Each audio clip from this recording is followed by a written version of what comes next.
Sejam bem-vindos ao nosso canal ACG Business Talk. Hoje nós temos aqui um convidado para lá especial, um grande amigo, que na verdade a gente pouco falou desse assunto que a gente vai falar hoje. Né? É verdade. A gente falou de muitas coisas aí, de família, né, de religião, de tudo, mas hoje a gente tem um assunto muito propício para falar, que é a Copa do Mundo. E aí a gente fala, a Copa do Mundo, o que tem a ver com business? Muito, né, Zinho? Muito. Porque o futebol, eu peguei aqui alguns dados aí de alguns sites aí, movimenta acima de 300 bilhões de dólares por ano. Chegaram a falar até que é maior do que o PIB da Finlândia. No Brasil, diz que em 2018 movimentou-se 53 bilhões de dólares, só aqui no Brasil. O equivalente a quase 1% do PIB, ou 0,72%. Então é muito dinheiro, é business mesmo, né? Mas hoje, como eu tenho o meu convidado especial aqui, a gente vai falar de Copa do Mundo, de futebol, né, Zinho? Que futebol. É um business também, né? Que é um belo de um business. Opa! Bom, o Zinho tem aquele jargão, dispensa a apresentação. Eu fiz um resumo. Ah, é? Então vamos lá. Me deram a sua apresentação aqui. Uma cola. Eu ia ter que ficar pelo menos mais um horário todo aqui para falar. Meu amigozinho é Crisan César de Oliveira Filho. Isso aí. Grandezinho. Nascido em Nova Iguaçu, na importante cidade da Baixada Fluminense. Tetracampeão mundial. Ponto. É tetra! É tetra! Não precisa falar mais nada. Tetracampeão. 57 jogos pela seleção brasileira. Isso aí. E 5 vezes campeão brasileiro. Penta. Não tem como deixar de considerar como um dos principais jogadores do Brasil aqui.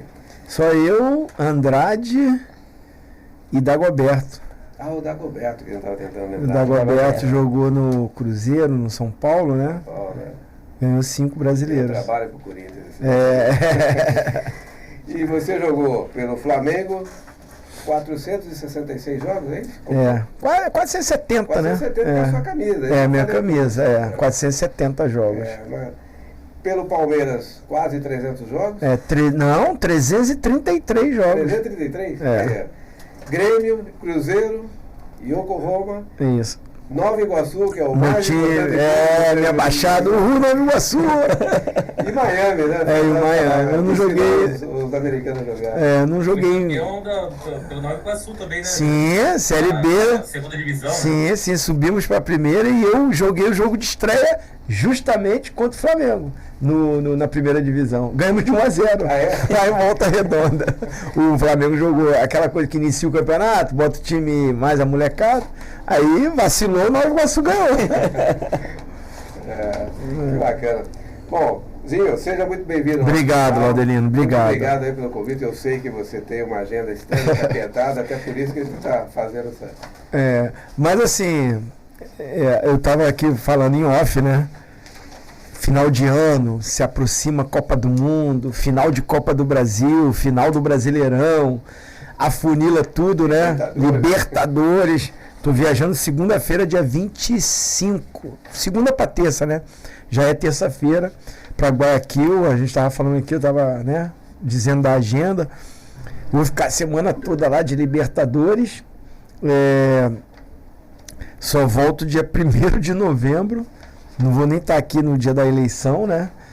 Porque não teve voo para retornar lá de Guayaquil. O jogo também sábado, né? Já termina à tarde. Mas aí eu volto e dia 14 eu já estou indo para o Catar. 14 de novembro eu já estou indo. Aí, assim, muitos convites, né? Para podcast, para entrevista, rádio, TV, aí a ESPN, né? Os canais Disney. Libera aqui, aí eu mesmo falei assim, cara, não me libera mais não, não dá mais tempo, mas já aqui contigo, né, com os companheiros, assim, prazer, satisfação, E a gente, como não falou desse assunto durante, nem lembro quanto tempo que a gente já se conhece, já perdi as contas, né, Valdir? A gente conversa de tudo, sai para almoçar, toma cafezinho, já teve um papá gostoso lá em casa, né? Aquele lá foi mesmo. Um feijão bom. Maravilhoso. E a gente fala, claro, comenta ali um pouquinho o que aconteceu naquele dia anterior e tal, mas parar, bater um papo, falar sobre a carreira, falar, né, perspectivas, futuro, realmente a gente não parou para... No futebol mesmo. A gente ia misturando e tal, aí tem, claro, os negócios, né? Você sempre me ajudando. Mas assim, uma satisfação, um prazer muito grande estar aqui também. Obrigado, Zinho. Bom, para reforçar o nosso timezinho, eu trouxe... Você vai ter que tirar essa blusa, hein? Tá bem vestido, hein? Tá bem vestido. Vai ter que tirar essa blusa para poder continuar no programa. Eu botei uma espécie de armadura, porque para falar com o tetracampeão, tem que ter algum respaldo de outro tetracampeão. Vem com o manto sagrado, vem com o manto sagrado. Eu trouxe o Gustavo. E eu sou tetra da Copa do Brasil também. Ah, também? Tetra do Brasil, né? Copa do Mundo, penta do Campeonato Brasileiro. Mas na Copa do Brasil, eu brinquei ontem na transmissão, né, no programa, né, que eu estava fazendo ESPN FC, com a galera lá, com o João Guilherme e tal. Aí o João Guilherme falou assim: Zinho, você é tetra da Copa do Brasil, ganhou pelo Palmeiras, pelo Flamengo, pelo Cruzeiro e pelo Grêmio. Aí eu falei assim, aí eu estava de... atrás aqui de mim tinha o Maracanã, que a gente estava num terraço, né? Os direitos de transmissão não era nosso, da ESPN, então a gente não podia fazer os programas de dentro do Maracanã. Então a gente ficou num terraço, uma vista maravilhosa, de frente para a estátua do Bellini, entrada do Maracanã, o palco, a torcida chegando, o Maracanã já sendo iluminado. Falei, esse palco aqui é o templo do futebol. Flamengo e Corinthians vão ter que lutar muito aí para ver quem vai ser tetra, como eu sou também. E foi lutado, né? Foi. 3 vezes. Mundial, Copa do Brasil e da bola de prata também, né? Boa. Ganhei 4 bolas de prata. Tem a bola de prata. Acho que a primeira foi... Você era novinho ainda, né? 88. Ponta esquerda. Ponta esquerda, Ainda tinha nomenclatura, né? Ponta direita, centroavante, ponta esquerda. Então, 88. Lateral esquerda, eu tinha 21 anos, né? 21 aninhos. Ainda ia fazer, né? Porque o Campeonato Brasileiro era no primeiro semestre ali, assim, não era o ano todo, né? 6 meses você jogava o brasileiro, os outros meses já era regional. Então, em 88, realmente, eu ganhei a minha primeira bola de prata, seleção do Campeonato Brasileiro, né? Os melhores do campeonato. Mas, assim, eu tenho guardado no museuzinho lá, no meu museuzinho. Tá lá, melhor ponta esquerda do Campeonato Brasileiro. Hoje se brinca, né? Grande ponta esquerda. Você falando de ponta esquerda, eu lembrei aí do meu pessoal jogando futebol society, né? Aquele futebol de velho, né? E aí tem aquele ponta plantado, mas eu tinha um velhinho, tinha uns 75 anos, né? Ele ficava plantado, ele era ponta esquerda no primeiro tempo e lateral direito você ele alugava aquele terreno ali, isso aqui é meu, tem escritura, tem tudo. Não saio daqui.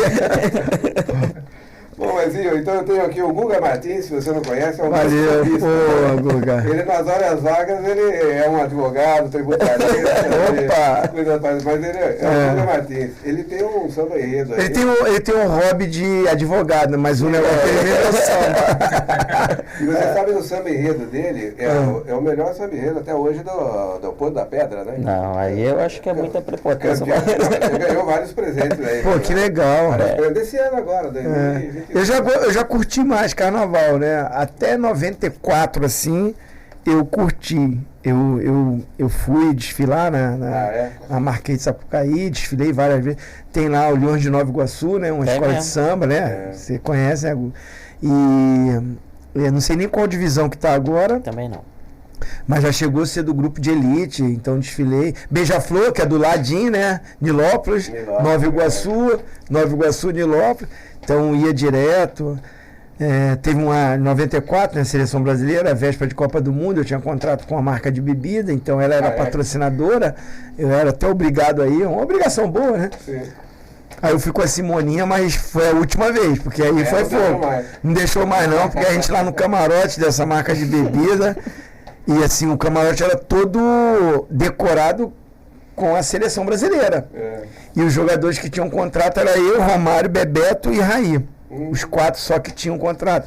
Porque ainda foi início de ano carnaval, a Copa só era em junho. E o Raí em Paris, o Bebeto e o Romário na Espanha, ou seja, só eu estava no camarote.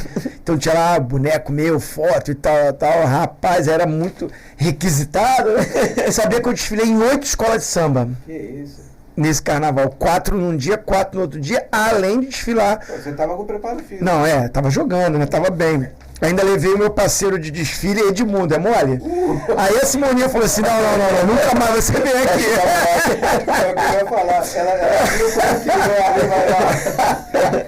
que Chega, já, nunca mais. Mas aí já tá convidado. Vamos pra Porto da Pedra desfilar esse ano lá. Opa! Aí vamos ganhar, pé quente. Opa, isso, meu negócio é título. Vai ter. Bom, e deixa eu apresentar aqui para quem está nos assistindo o nosso Leonardo, aí, nosso correspondente internacional. Opa! Ele tá lá em Itapetininga, interior de São Paulo. Tem que ter passaporte pra estar lá. Nova Iguaçu é só Itapetininga. Só Itapetininga. Nova Iguaçu eu carimbo, eu sou o cônsul, né? Eu carimbo. É o cônsul lá. Então, saudações, que honra, hein, Zinho? Pô, Léo, prazerzaço estar contigo aqui. Bom, mas vamos lá, Zinho, falando já de você mesmo, né? Você puxou aí 94, Copa do Mundo. A gente estava comentando aqui um pouquinho antes de você chegar. O Romário, nas entrevistas dele, ele falava, não, nós vamos trazer essa Copa do Mundo, nós vamos trazer. Essa confiança que ele tinha, estava com todos vocês, porque a gente estava falando assim, né? Você foi tetracampeão mundial, você foi pentacampeão brasileiro, a gente está falando de tetra aqui de novo, né, da Copa do Brasil.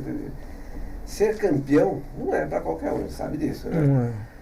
Você sentia quando você estava sendo campeão, quando você ia ser campeão? Como é que era isso? Assim, foi uma construção, né? De grupo e de time para chegar na Copa do Mundo. Então, assim, a gente diz muito. Eu vejo, né, muitos comentaristas, narradores, a Copa do Mundo já começa na eliminatória. E é verdade. Quem vive isso, quem está ali naquela fase ali, eliminatória, e era diferente a eliminatória. Hoje é de pontos corridos, né? Você fica até a Copa, até momentos antes da Copa, para classificar. A eliminatória acabou agora aí, né? Quase esse primeiro semestre aí, né? Naquela época eram grupos.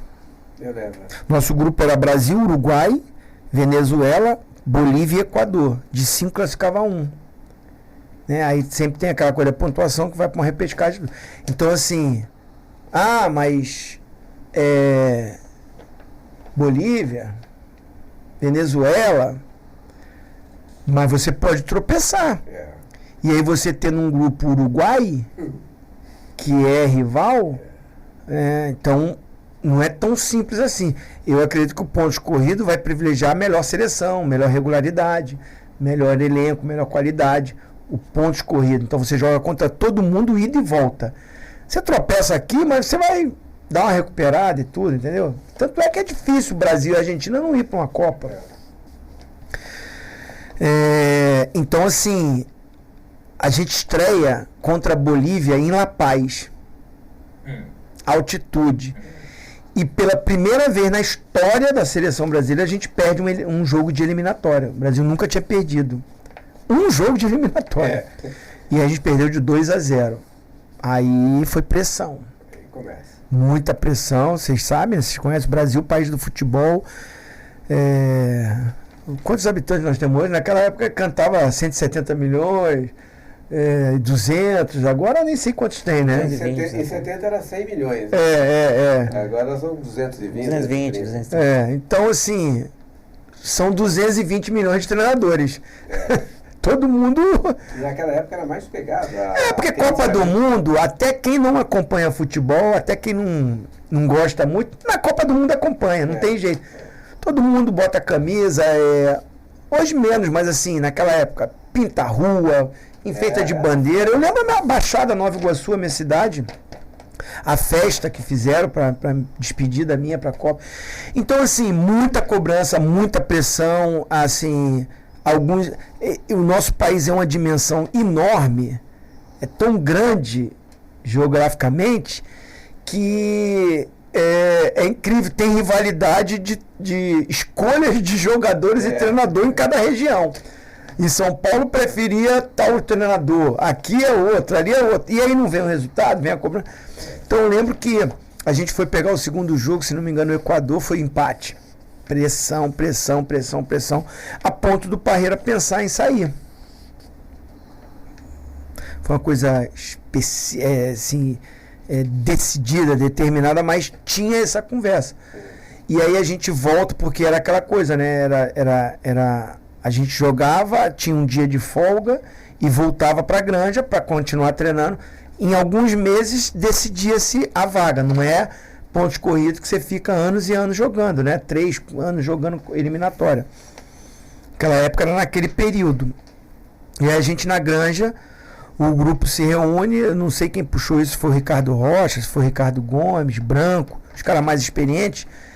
Tinha essa conversa e se reuniu, o grupo todo se reuniu, foi e falou, não, Parreiras, nem pensa nisso, vão ficar juntos. Então, eu acho que assim, a gente começa a ter essa, para te responder, Aldenir, a ter essa convicção do título naquele momento ali. De um momento difícil, de um momento que a seleção perde o primeiro jogo, empata o segundo, que a pressão do Brasil toda para sair treinador, para tirar jogador, o grupo se fecha, se une e faz aquele voto de entrar até de mão dadas e tudo, de que ali a gente começou a ganhar a Copa do Mundo. E aquela convicção que a gente ia ganhar a Copa do Mundo. Porque o Parreira tinha um esquema de jogo, uma disposição tática, um modelo de jogo e falava, olha, o Brasil não é campeão há 24 anos. Qual o motivo? Quais são os motivos? Por quê? Qualidade? Não. Pô, tem jogador aqui brilhando na Europa, em vários clubes. Qualidade, habilidade. Não, o Brasil continua tendo isso. Por que a Alemanha está ganhando? Por que a Itália está ganhando? Até a Argentina, né, ganhou em 86, né? Porque aí em 90 foi a Alemanha, né? A Alemanha foi de 90. Mas assim, em 82 Itália, até que tira a gente com aquela seleção que eram os meus ídolos, a grande seleção depois de 70, assim, que é mais falada, é de 82. Foi o que eu comentei aqui também. Então o Parreira falou, cara, só pode ser a determinação, a aplicação, o comprometimento, a parte tática, a entrega dos jogadores para um objetivo. Porque quando tem a bola, a gente tem o talento, mas sem a bola a gente tem que se disciplinar.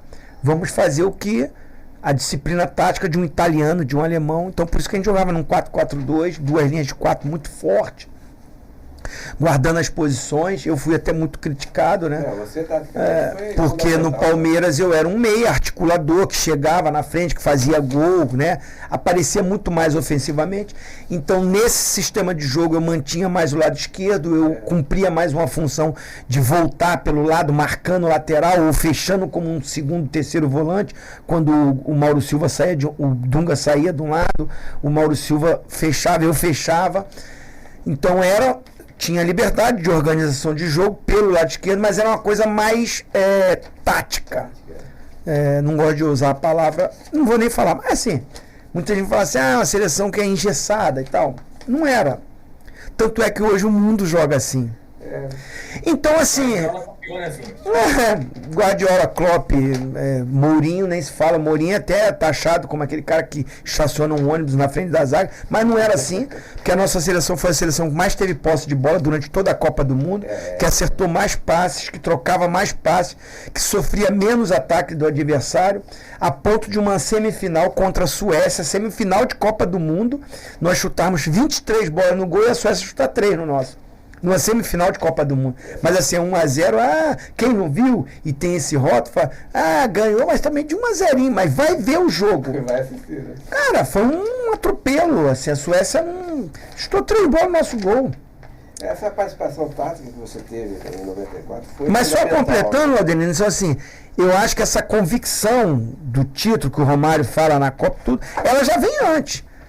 Porque o nosso time sabia o que tinha que fazer, como tinha que fazer, e que a estrela Você tá com a do Tri aí ainda, né? Olha lá.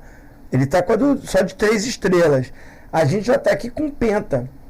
Só vem mais 2 porque a gente entendeu como o futebol tinha evoluído nessa parte tática.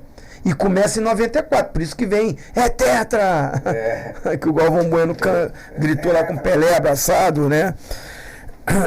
Então, assim, a gente tinha a confiança, certeza só jogando, né? A gente estava falando de confiança, você estava acreditando, o grupo estava unido. Aí a gente falando assim, você foi várias vezes campeão, né? Uma coisa é pegar um jogador que conseguiu, que estava ali por um acaso naquele grupo, que eu estou falando por um acaso, sim. Ninguém chega lá à toa, né? Claro. Ganhou aquele título, não ganhou mais nada na vida, ou no clube que estava. Mas você ganhou várias vezes, né? Em clubes, por onde você passou, você foi campeão. Toda vez você sentia olha, eu vou ganhar, isso é... Porque eu percebo que você é uma pessoa otimista, quando a gente está tratando algumas coisas, nós vamos resolver. Não, assim, eu tenho isso também. Assim, só não tem solução e tem também para a morte. Para quem é cristão, acredita. Para quem é cristão, tem solução. Se você crê em Jesus, você acredita na vida eterna. Então, assim, mas aqui, na vida aqui, tudo tem um jeito para você solucionar. Você tem que ser otimista e fazer por onde, né? Não dá chance também, né? Não fazer as besteiradas da vida.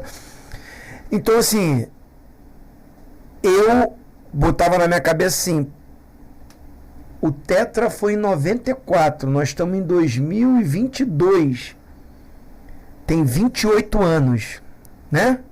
Tô bom de matemática? 28 anos. Se eu não fosse Tetra, eu estaria aqui conversando contigo? Acho que não, né? Não sei. Muita coisa. Então, assim, um dia eu vou partir daqui. Isso é uma certeza, né? A gente, todos nós vamos partir daqui. Mas o meu nome não vai morrer.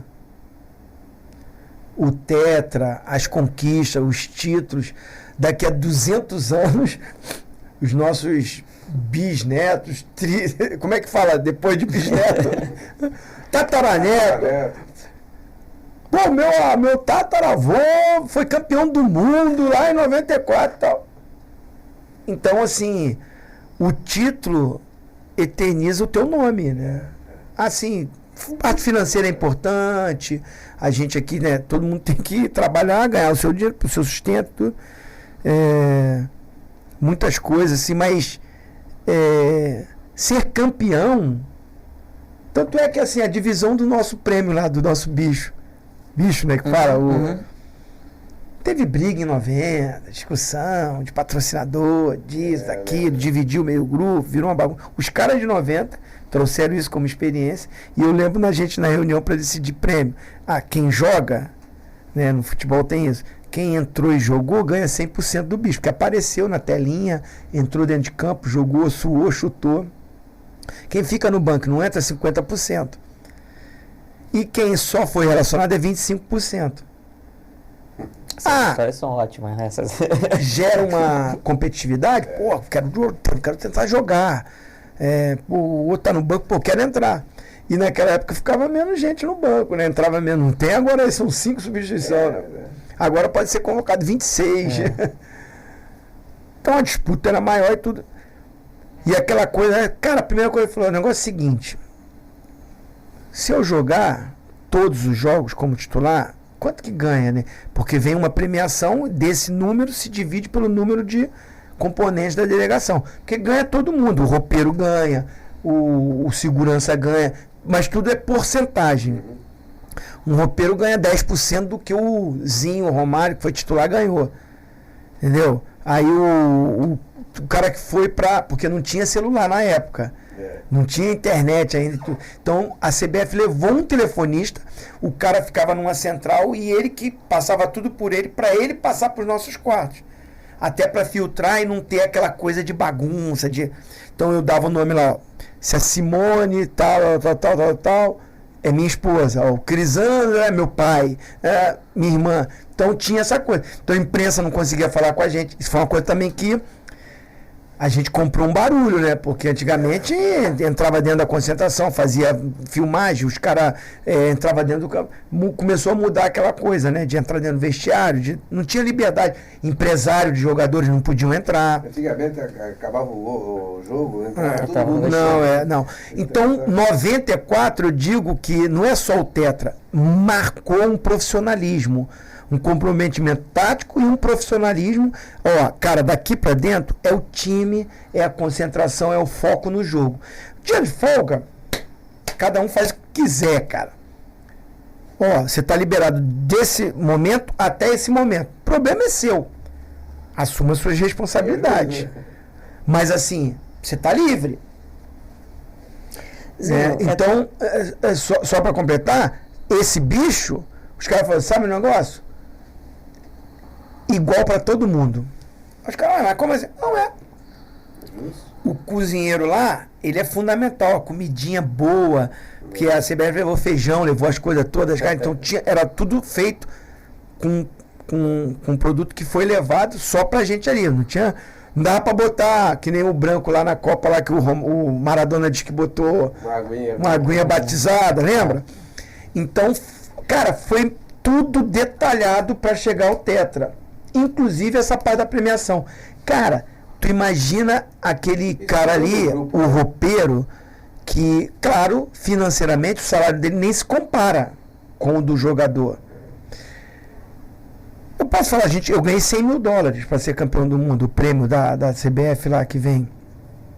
Era uma graninha boa? Era. Mas assim, não ia me fazer ficar mais rico nem mais pobre, os $100 mil. Ajuda e muito. Não sei se na época dava para comprar um apartamento, acho que não. Assim, depende da onde. Depende da onde. Mas $100 mil para aquele cara ali, que ganhava o salário mínimo, 2 salários mínimos, cara, tu vê a comemoração de título, o saudoso nocaute já, o massagista, a cambalhota que ele dá com 60 e pouco, 70 anos. Agora tá explicado. Mas isso ali, cara, aí vem na pergunta que você fez lá atrás. Une o grupo ou não une? Faz uma atmosfera de campeão ou não faz? Faz ter aquela coisa, nós vamos ganhar. Porque todo mundo, cara, focou nesse objetivo, então estava muito unido mesmo a seleção. Isso é importante. Esse papo que a gente está tendo é interessante, que a gente vê alguns detalhes assim, que faz a gente até refletir e trazer até pro nossa seleção atual. Porque 94 eu tinha 9 anos de idade, então a memória que eu tenho não sou não. E a memória que eu tenho é que, principalmente depois de 98 e 2002, aquela seleção não era muito valorizada, muito depois de 2002, mesmo ganhando o campeonato mundial. E a gente, com esse lapso de tempo sem uma vitória, eu acho que essa seleção de 94 ganhou uma importância maior com o tempo, igual o vinho. Porque a gente vê como é difícil um campeonato mundial. E nessa reflexão que você estava fazendo, de profissionalismo, dessa motivação, seja em discurso, seja na prática, com a questão do bicho, queria fazer uma analogia com a seleção atual, que a gente sempre viu seleções de bons times, de técnica, mas que por vezes chegava na Copa do Mundo sem um time de fato. Sim. Era uma seleção, uma escalação, sem um time, sem um rigor, sem um critério. Não sei se é uma sensação minha, queria saber essa que é a reflexão que eu queria que você fizesse. Se você está vendo nessa seleção atual esse encaminhamento. Você falou da parte tática que o Parreira trouxe, que antes não se discutia tática muito aqui no Brasil. E aí você vê, desse período da última Copa até para agora, essa evolução tática do futebol brasileiro, essa observação até da própria imprensa nessa parte tática da seleção. Então, fazendo essa analogia que você disse que na Copa de 94 teve esse profissionalismo, como é que você vê essa seleção, então, atual? Porque parece que a gente está caminhando nesse caminho. Eu estou mais nessa expectativa, acreditar mais nessa Copa, muito por isso. É a segunda Copa do Tite no comando, tem a experiência do que aconteceu em 2018, muitos jogadores já estão indo aí, assim, o Neymar, se não me engano, é a terceira Copa dele, 14, 18 e agora 22. Thiago Silva, né? Marquinhos, já é uma segunda Copa, Casimiro. Então, tem uma base, como o 94 tinha, que veio de 86 e de 90. Uma experiência muito boa, né? Os caras sabem como é que é o ambiente da Copa, sabem o que aconteceu que não foi legal pro ambiente, pro objetivo. Então, não estou querendo comparar, mas assim, esse pré-Copa me mostra que esses caras parece que estão com uma mente diferente. Esse início de temporada dos caras na Europa, assim, o Neymar tá jogando muito bem, o comprometimento. Ele, quando teve esses jogos agora, o Tite mudando, fazendo variações táticas, ele encaixando, ele sabendo que ele é importante, é a nossa referência, é o grande craque, é o ídolo, é o cara que os adversários, por mais que tenha aquelas rivalidades, tudo mais respeitam, sabe que o cara... E ele tá bem maduro, que o cara Então, tudo isso, vamos dizer, 94, tinha um Romário, aquele cara polêmico, a grande estrela, que veio no último jogo da eliminatória, que a gente ganha 2-0 do Uruguai, ele faz os 2 gols. Tinha aquela coisa com a comissão técnica, tudo. Não é o caso do Neymar, pelo contrário, o Neymar se dá bem com a comissão técnica toda, né?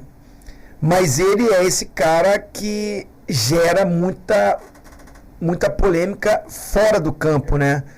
Você vê com os comentários, torcedores, imprensa, todo mundo pega muito no pé do Neymar. Às vezes ele dá motivo, às vezes também é demais, é exagerado. Então tudo isso tá me levando assim, nós temos um cara que é o diferente, mas hoje nós temos muitos jogadores que não deixam esse protagonismo só na mão do Neymar, como foi nas outras Copas. Acho que a seleção tem um desenho tático. Acredito que o Tite tem um plano B. Acredito que o Tite tem um grupo na mão. E esse grupo, do jeito que está e as opções que o Tite tem, divide-se essa responsabilidade para o Neymar até brilhar mais. Exato. Então é mais ou menos assim, a gente tinha uma forma tática de jogar para privilegiar Bebeto e Romário, principalmente mais o Romário. Porque o Bebeto até se sacrificava, não é a palavra, mas então você vê um Paquetá fazendo isso, um Rafinha fazendo isso, ora Vinícius Júnior que joga ali, ou ora joga com outro volante. Sim, eu tô muito confiante, eu acho que assim, essa seleção tem um modelo, tá num momento bom e os caras estão querendo. Percebo o grupo unido, esse que é o grupo se gosta, o grupo se diverte, o grupo tem um momento do lazer, mas tem um momento da seriedade. Então, tá caminhando bem o negócio. O Pedro mesmo, esses dias deu uma entrevista aí falando, né, que o Neymar deu um empurrão, né? Deu uma motivação para ele. Recebeu ele e tá ali. O cara, o cara tá aí para bater recorde de jogos na seleção, de artilharia, né? Como eu falei, o Neymar tá maduro hoje, né? Tá. Na primeira Copa dele, era aquela coisa, vai ser o Pelé de novo, porque isso teve muito, né, na história da seleção do Brasil. Sempre levar o como o Ronaldinho, o fenômeno sempre foi na nossa. Um Pelé, né? Foi em 94, né? Não chegou nem a jogar, mas foi garotinho, né? 18 anos. E a situação do Neymar foi a mesma na primeira Copa dele, né? E jogaram muita responsabilidade e tal. Agora, como você... Não, e tem um outro detalhe que para mim também é muito, né? Detalhe, não, é muito importante. 2014, ele machuca. Né? O colombiano dá aquela joelhada, ele sai e não joga contra a Alemanha. A tragédia lá do 7-1. Nós perdemos a nossa grande referência técnica. Além do Thiago Silva, que era a liderança, também está de fora. 2018, ele não chega a 100%, porque ele vem lutando por uma recuperação. Então, ele vai para uma Copa ainda não 100% fisicamente. Podia estar recuperado clinicamente. Mas, fisicamente, ele não estava 100%. ele vai ganhando isso. Tanto é que toda hora ficou aquela bobeira, né? Aquele meme dele cai, que se rolava. Cara, os caras dão pancada nele. Ele tem um corpo mais franzino, agora tá um pouco mais forte. Contribui, prendia a bola às vezes demais no lugar que não tinha que prender, segurava de muito, chamava pancada. E o cara não tá 100% fisicamente.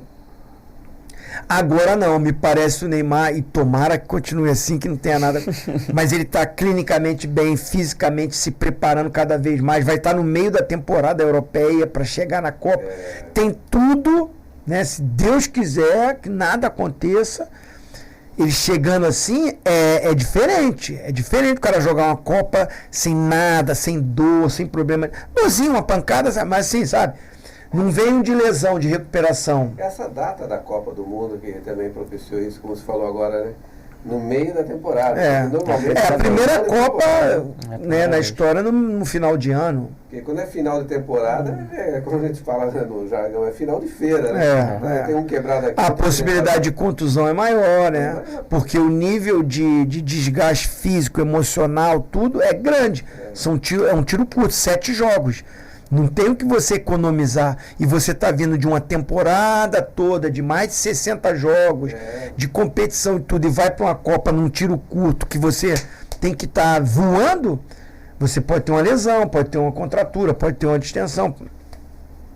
Meio temporada você está mais preparado fisicamente. Não está nem tão frio, né? E nem tão desgastado. Você vai estar quente lá, né? Na hora, lá. Bem quente. Vai preparado, viu? Ainda bem que os estádios têm ar-condicionado, né?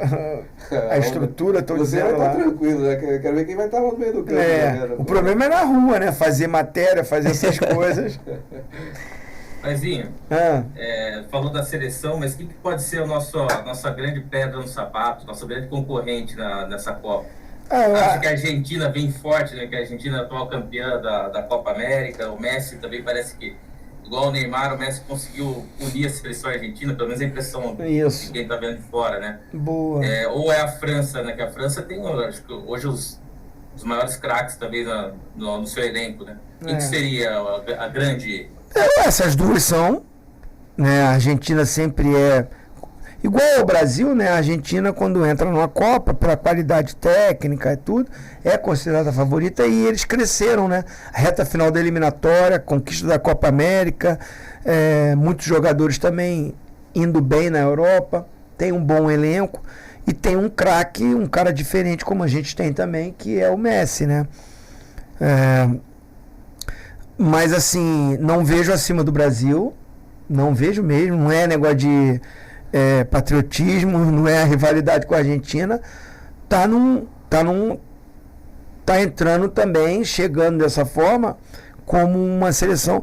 Eu acho que é a Copa mais equilibrada para mim dos últimos tempos. Você dizer assim, tem uma seleção sobrando? Não. Mas tem só 2, 3 para brigar pelo título? Também não. Eu coloco aí uma Inglaterra mais madura, uma Holanda cresceu de produção, um time jovem, uma Alemanha que sempre é tradicional, uma Espanha, né, sempre tem essa tradição. E a França não vive seu melhor momento, mas se pegar o elenco da França, perderam o Kanté, né? Sim. Infelizmente, né, pro futebol, né? Tira a rivalidade, tira aquela coisa de querer ser campeão. Não, a gente não quer mal pra ninguém. Ainda mais eu que fui um ex-atleta, pior coisa, cara, imagina a cabeça do cara. Por mais que ele já jogou, né, que ele é campeão, mas assim, o cara ficar de fora de uma Copa, né, por contusão, muito triste, né?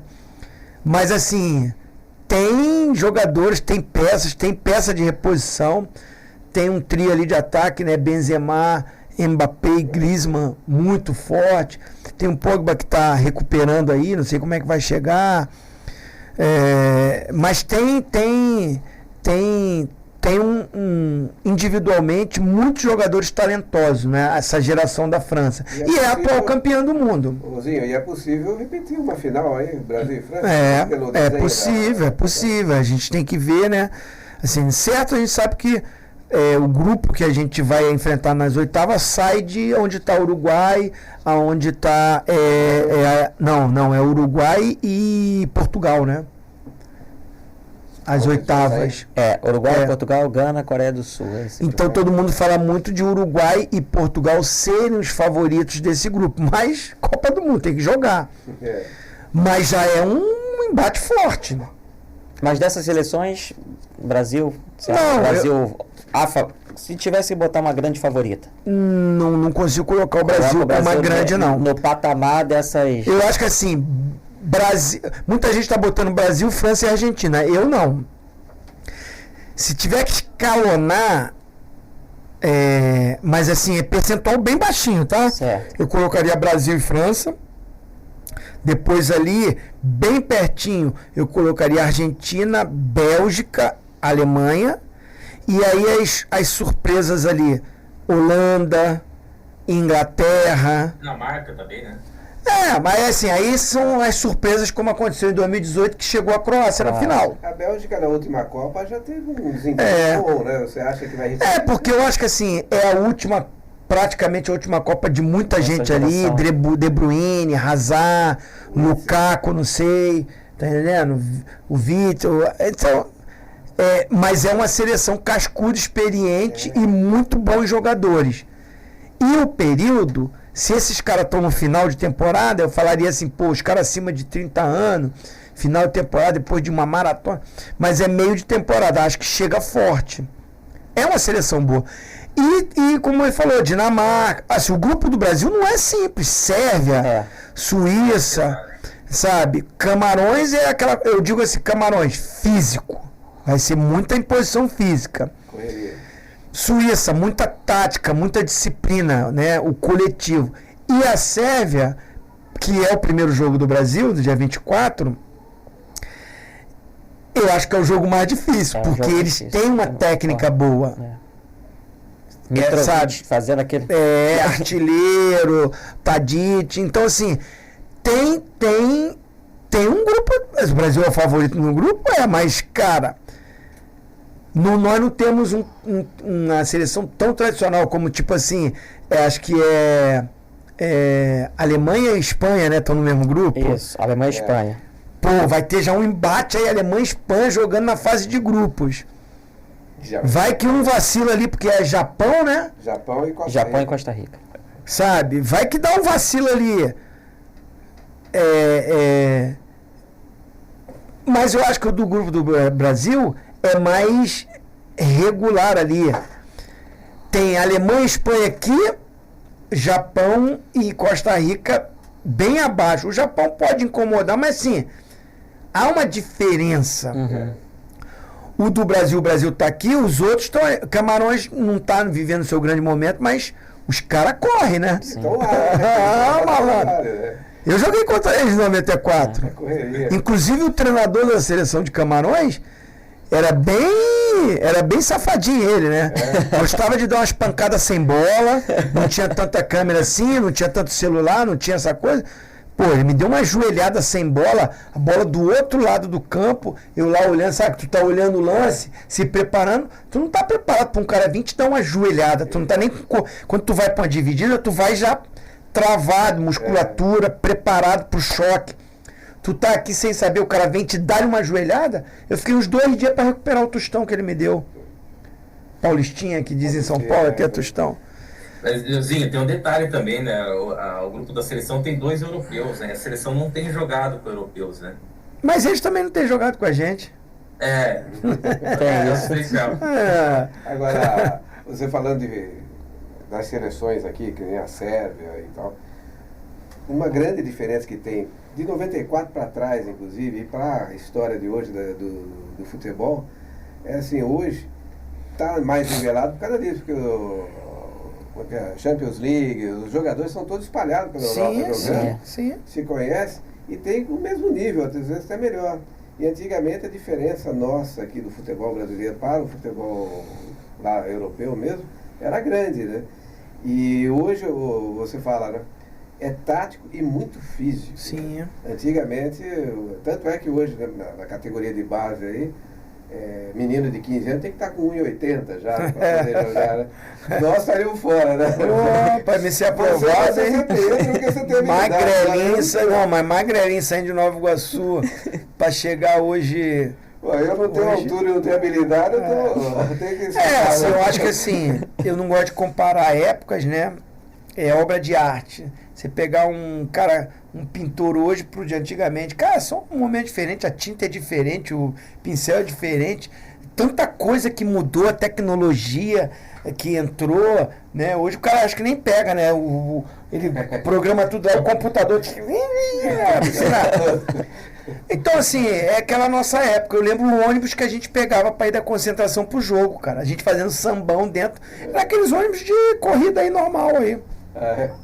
Hoje os ônibus, uau, leito, cama, deita, vem tem um negócio que sai e fica te abanando. Não, brincadeira da parte, mas assim, você concentrava, o hotel era diferente, a vila era diferente, ficou numa vila lá. Hoje é quarto individual e assim, merecidamente, o mundo mudou, o mundo evoluiu, melhorou, que bom. Que bom isso, cara. Mas assim, isso influencia no jogo. Qualidade do gramado, da chuteira, da camisa. Tu pega a camisa de 94 com a de hoje. Tu vai fazer assim, de peso, de tudo. Né? Horário de jogo, tudo. Assim, apesar que também lá no Catar vai estar calor, mas os jogos vão ser à noite também, alguns. Você vê, foi para um local que o calor é enorme, os caras construíram estádio com ar-condicionado. Brincadeira. Fechado e tal. A gente jogava lá nos Estados Unidos meio-dia, cara. Uma hora. Afinal, Los Angeles, verão. Afinal foi num jogo bem... Foi. Rose Bowl, bem à tarde. Cara, então tudo isso influencia, muda. Qualidade técnica, aí cada um... eu gostava daquele jogador daquela época, jogava... Mas assim, é difícil saber se aquele cara pegar hoje, como é que ele jogaria. Nesse modelo de jogo diferente, nessa tática diferente, nesse físico diferente. Tu entra nesse debate, cara, tá maluco? Pô, o Pelé ia fazer 500 mil gols, não ia fazer só... Concordo. Seria mesmo. Seria o Pelé o maior jogador de todos os tempos. Mas, assim, seria um estilo diferente. Como pegar um cara de hoje para jogar naquela época? Como é que você vai saber? Se o cara se adaptaria àquele estilo de treino. Então, assim, eu exalto todos os tempos, todas as conquistas, todos os jogadores que fizeram história, que jogaram, cada um na sua época. Mas acho que hoje está mais nivelado. Por isso que você falou assim, quem é o grande favorito? Pô, não sei. Tá muito igual. Tá muito... palpitezinho pra gente... nossa diretora já tá me cobrando aqui o horário. Pra gente fechar aqui Copa do Mundo 2022. Um palpite de final. Não precisa ser o campeão, mas quem que você gostaria? Não sei, eu não sei se dá pra acontecer isso. Mas assim, o meu palpite... meu palpite vem com a torcida. Brasil ser campeão. Brasil e alguém, né? Brasil e alguém. Mas assim... Gostaria de dar um troco na França, porque eles ganharam da gente em 98, são atuais campeões, mas também é duro, né? Porque também ir pra final contra a Argentina e perder, meu Deus do céu.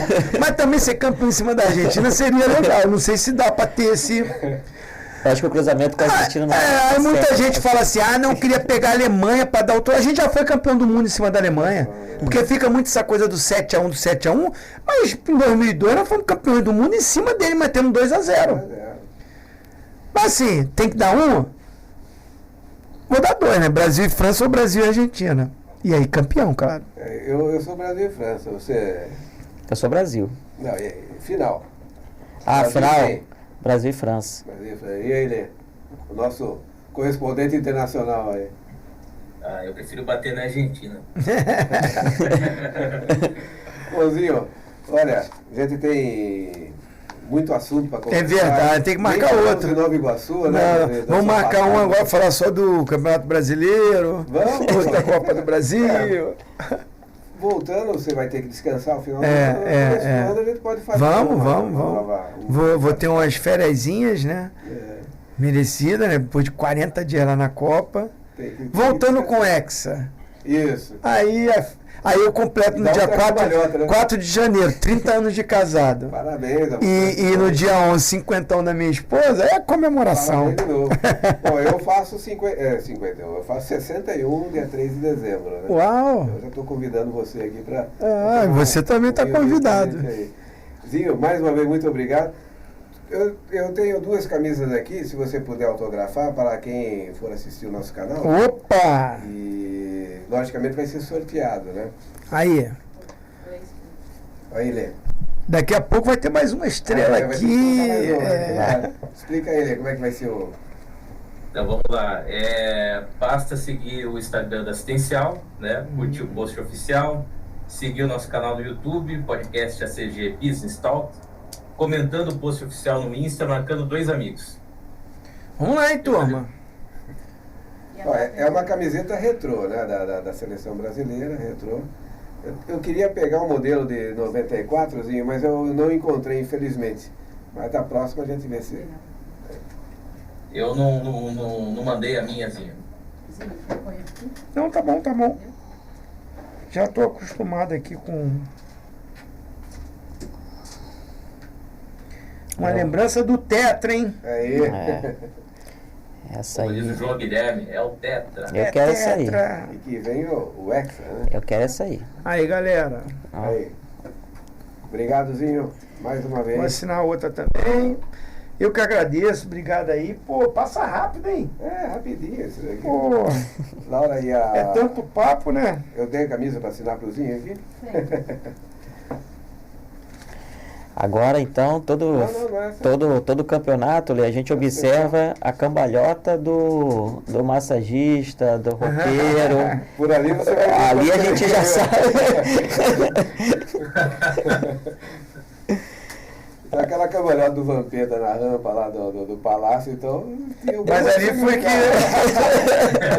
Eu tava feliz com o Penta, mas a viagem foi longa, né? Pô, imagina, lá do Japão até o Brasília, que foi a cambalhota. Foi. Tomou muito negocinho dentro. Muito café, né? Tu vê que a cambalhota dele tá com medo de cair lá. Velho Van, muito obrigado, é uma lembrança do nosso escritório para você. Eu sei que você gosta de fazer exercício. E da Simone a gente vai mandar depois. Obrigado. Obrigado aí, Zinho, mais uma vez. Valeu. Muito bom. Você pode fazer exercício da esteira. Vou levar pro Catar. Atleta. Eu tenho que me condicionar lá, porque tem umas festas maneiras, né? Natal, Ano Novo, aniversário de casamento, aniversário da esposa. Final de ano é pegado, mais fácil, né? Bem, muito obrigado, Zinho, mais uma vez pela sua brilhante participação. Já estamos combinando então os próximos, né? Com certeza, com certeza. 2023. Obrigado para todos vocês que participaram aí de uma forma ou de outra, que estão assistindo. Ao nosso correspondente internacional, Leonardo. O flamenguista aqui, que eu acabei esquecendo de fazer ele tirar o manto sagrado aqui. Mas respeito a você. Tetra também. Respeito a você, Zinho. Obrigado, pessoal. Um abraço. Eu sei que você está um pouquinho triste, mas tudo bem. Eu sofri bastante, posso garantir. Mas o Coringão, né? A gente já está acostumado. Coração de corintiano é elástico. Mas foi bem, foi bem. Pô, segundo tempo, dominou. Dominou. Eu nunca vi o Corinthians jogar daquele jeito nesse ano, né? Eu acho que foi um dos melhores. Eu também não. Nesse ano. Impressionou, né? Mas, Zinho, será que o Dorival não mexeu mal aí no segundo tempo? Eu fiquei meio... Eu fiquei na dúvida só do Vidal, que parece que o Vidal não queria continuar, né? Não sei. É estranho, né? Não sei se machucou, ele teve aquela torçãozinha ali, aí de repente o Dorival quis fechar mais, botar mais juventude ali pra segurar, né? Mas assim, o time sentiu porque o Mateuzinho estava improvisado, né? Jogando de volante pelo lado esquerdo, não encaixou, então acabou que não surtiu esse efeito e o Corinthians, as mexidas, subiu de produção, dominou o jogo. Se o Arrascaeta sair já era uma coisa bem provável, porque você vê que ele tá com um problema no pubis, então não tá conseguindo manter o mesmo ritmo o jogo todo. O início do jogo foi muito bom. Enquanto ele estava bem, aí o time com gás, você vê que domina ali nisso. Aí faz o gol. Depois do gol, o time dá uma recuada, o Corinthians cresce e o segundo tempo, fisicamente, o Corinthians engoliu e foi melhor. Foi melhor no segundo tempo. Então, assim, mas não colocaria ali o Cebolinha? Colocaria.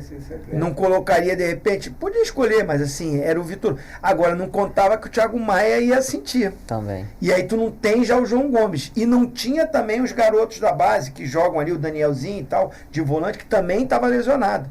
Então ele não tinha volante no banco. Tanto é que ele improvisa, o Mateuzinho improvisa um zagueiro. Joga um pouquinho ali o Davi Luiz e depois joga um pouquinho o Fabrício Bruno. Então, isso desestruturou o meio-campo do Flamengo. Sem um volante de origem, né? E alguns jogadores, principalmente o Arrascaeta, sentindo essa parte, né, do problema do pubis e tudo.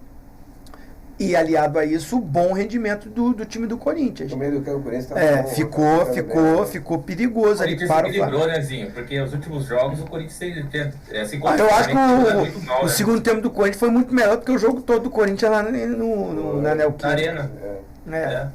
E o Flamengo não jogou a mesma coisa que jogou lá. Ainda bem, né? Aí foi nos pênaltis, tem que acontecer, né? Você vê o Rodinei cobrado, criticado, né? Tá aí 7 anos no clube, o cara jogando, sendo campeão, mas acontece alguma coisa no time, o time não vai muito bem, é o Rodinei. Era o Arão. O Arão foi embora, é o Rodinei. E o Rodinei tem jogado bem, né? Eu acho que ele fez um bom jogo ontem, um jogo seguro. Ali, né? E sobra pra ele o último pênalti, né?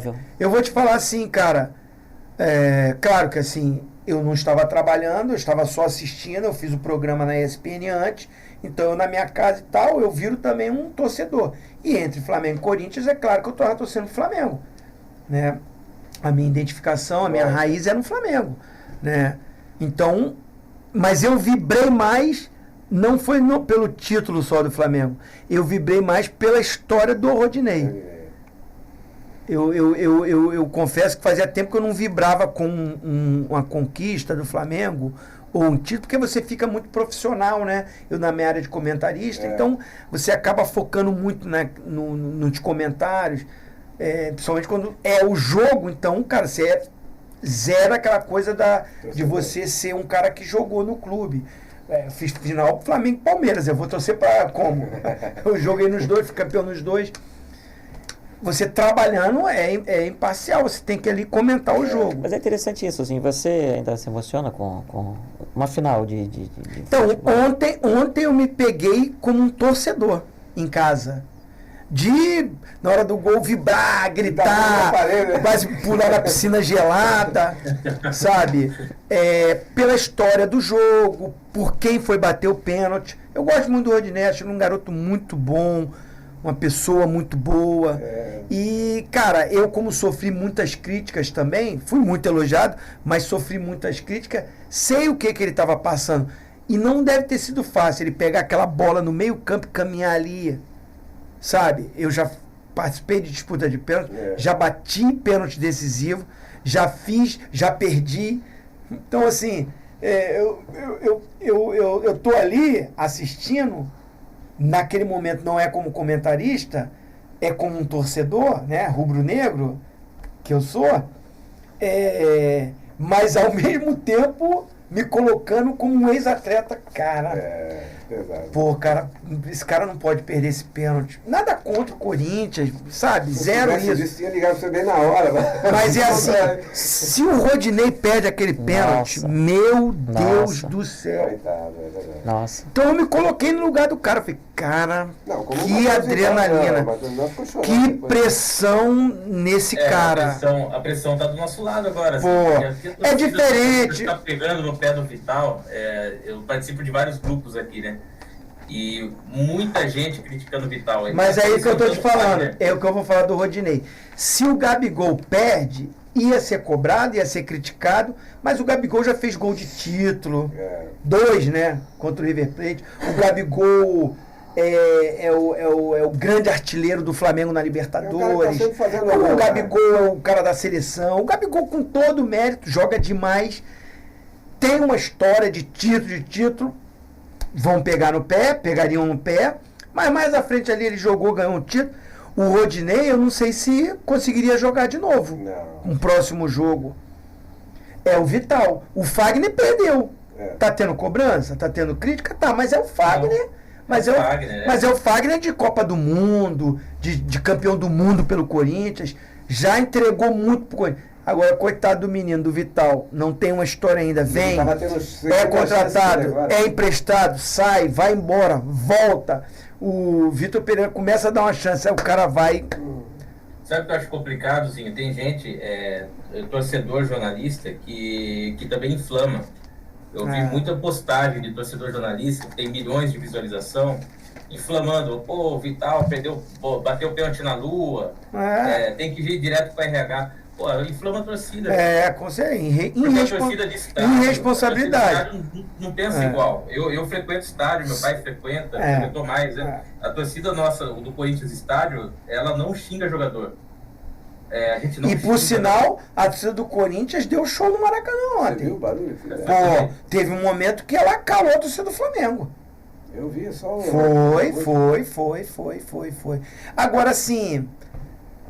acho que foi o Luiz Roberto na transmissão, ele falou assim, agora é o momento dos pênaltis, que vai ter um herói e vai ter infelizmente um vilão. E infelizmente, ele falou, infelizmente um vilão, e teve. Que pena, né? Mas teve. Mas infelizmente... Quer saber, né? Mas assim, eu sei o que esses caras estão passando. Vamos lá, Zinho? Vamos embora. Obrigado, pessoal. Obrigado. Tchau. Valeu. Um abraço.